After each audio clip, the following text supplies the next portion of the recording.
Bom dia, boa tarde, boa noite, meus queridos amigos. Esse é mais um Dialética Rápida e nós vamos trazer três assuntos pungentes dessas semanas que estão gerando certa polêmica. Eu vou falar um pouco sobre o padre Júlio Lancelotti, e um dos candidatos à Prefeitura de São Paulo. O Danilo, ele falará sobre a intimação do presidente Jair Bolsonaro, e Tarsila voltará com questões importantíssimas sobre o Pantanal.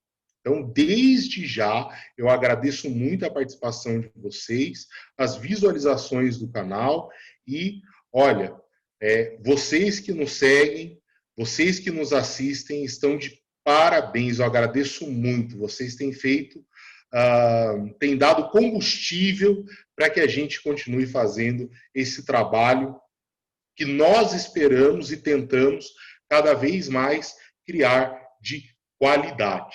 Tudo bem, meus queridos? Eu vou começar um pouco sobre a minha fala, depois eu vou passar para a Tarsila e o Danilo vai finalizar a nossa fala. Tudo bem? Então vamos lá. Na verdade, eu vou só contextualizar e eu tenho mais uma dúvida do que realmente é uma crítica. Lógico, é uma crítica a uma atitude, mas eu queria entender mais sobre o que está acontecendo em São Paulo. Um dos candidatos à prefeitura postou o seguinte Twitter, eu vou falar na íntegra o tweet. O que o padre Lancelotti faz é deplorável. A Igreja Católica tem uma linda histórica e não pode ficar à mercê de um cafetão da miséria. Nunca ameacei ninguém, nem ele. Ele é uma das maiores farsas do Brasil. Em breve, vocês saberão. Vou desmascarar esse padre. E aí eu falo para vocês, o padre Júlio Lancelotti faz uma série de trabalhos de caridade na cidade de São Paulo, na região central de São Paulo, na Cracolândia, e ele ganhou vários prêmios. Eu queria citar alguns prêmios que ele venceu, né?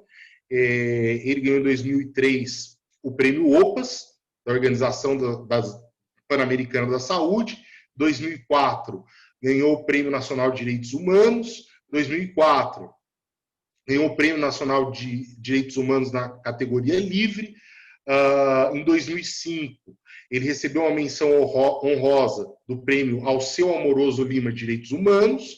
Em 2007, o Prêmio de Direitos Humanos, promovido pela Secretaria Especial dos Direitos Humanos da Presidência da República, na categoria Enfrentamento à Pobreza, e ele é doutor honoris causa pela Universidade de São Judas Tadeu e pela PUC de São Paulo.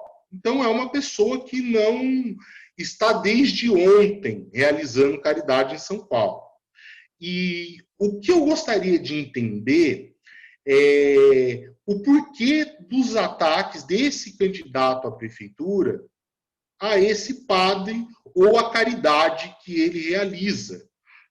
Uma vez que nós temos, não é uma caridade feita com dinheiro público, não é uma política pública que ele está realizando.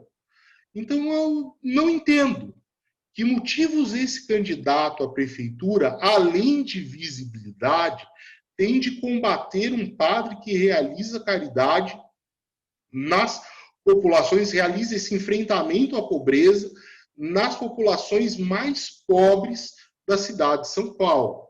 Fica aí a minha dúvida, gostaria de entender por que atacá-lo de maneira tão violenta, chamando ele de cafetão da miséria, sabe? Eu não consigo conceber que no século XXI as pessoas ataquem com palavras um padre que realiza caridade para receber visibilidade. Mas esse é o Brasil que estamos vivendo. Tá? Então, um agradecimento especial, um grande abraço para vocês. Agora fica com Tarsila, voltando à questão do Pantanal. Bom dia, boa tarde, boa noite a todos que nos assistem, todos e todas que nos assistem.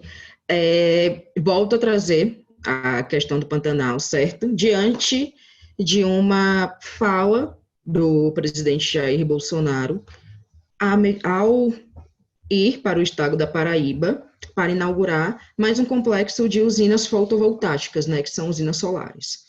Na inauguração desse complexo de usinas solares, intitulado Coremas 3, em uma de suas falas, o mesmo argumentou que tem orgulho do processo ambiental de nosso país, pois o Brasil é um dos países que mais se preservam meio ambiente, certo? E é uma fala um tanto quanto curiosa, haja vista que estamos vivenciando, né, acompanhando uma das maiores tragédias ambientais descritas por estudiosos e ambientalistas, frente ao que vem acontecendo no Pantanal, certo? O Pantanal, segundo dados recentes, vem sofrendo constantemente com as queimadas e estima-se que todo o processo em que ele sofreu ao longo desses últimos meses é algo que estaria avaliado para acontecer, em tese, há 6 anos. Então, nós tivemos um processo de degradação, de destruição ambiental nos últimos 3, 4 meses, que poderia ter acontecido, que aconteceria, né? Não que deveria, mas que aconteceria a partir, sobretudo, de ações antrópicas, ou seja, de ações humanas sobre o ambiente, em 6 anos, certo? Então, a gente tem que aproximadamente 3 milhões de hectares já foram queimados, já foram destruídos no bioma do Pantanal, e essa área corresponde, né, à área da cidade de São Paulo e a cidade do Rio de Janeiro, vezes 10, certo? Ou seja, 10 áreas do município de São Paulo e 10 áreas do município do Rio de Janeiro, juntas, somadas, correspondem ao percentual do nosso bioma do Pantanal, que já foi perdido ao longo dessas últimas semanas, desses últimos meses de queimadas, certo? Para além de toda a perda de riqueza biológica, para toda a perda de biodiversidade, tivemos, então, cerca de 85%, se eu não me engano, das áreas de preservação destinadas à manutenção das onças pintadas, que é uma espécie que hoje está enquadrada como ameaçada de extinção, assim como as araras azuis, e que pertencem a estes biomas e que ocupam este bioma, no caso.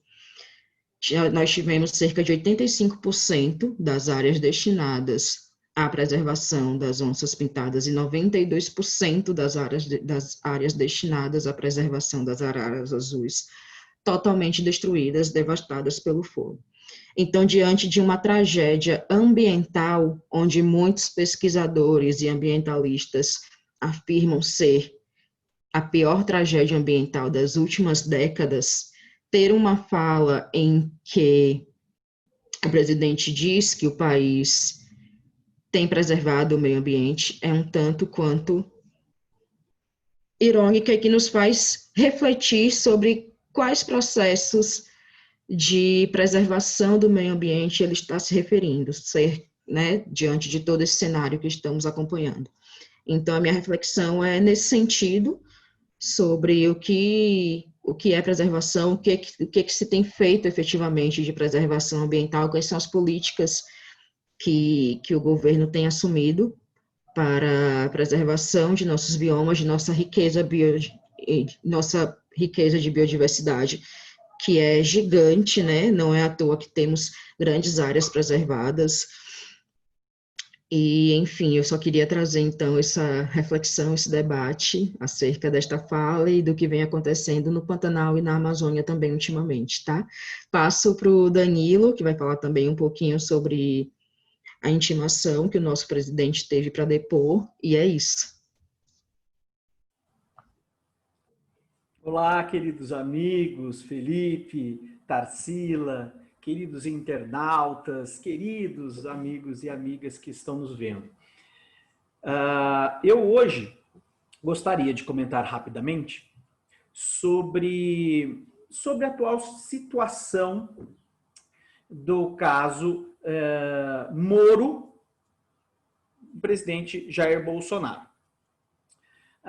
No final de 2018, o atual presidente da República ganhou a eleição democraticamente com aproximadamente 55% dos votos. Então, um pouco mais da metade dos brasileiros escolheram o atual presidente para nos administrar, nos gerir até 2022.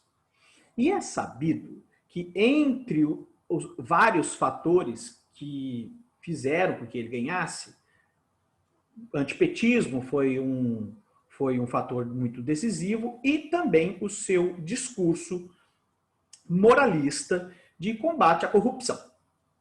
Correto? E nós chegamos agora, em setembro de 2020, quase dois anos depois, com uns fatos consumados para que as pessoas que votaram no atual presidente confirmem que votaram bem, ou pensem novamente e reflitam se houve um erro ou não nessa decisão. Por quê?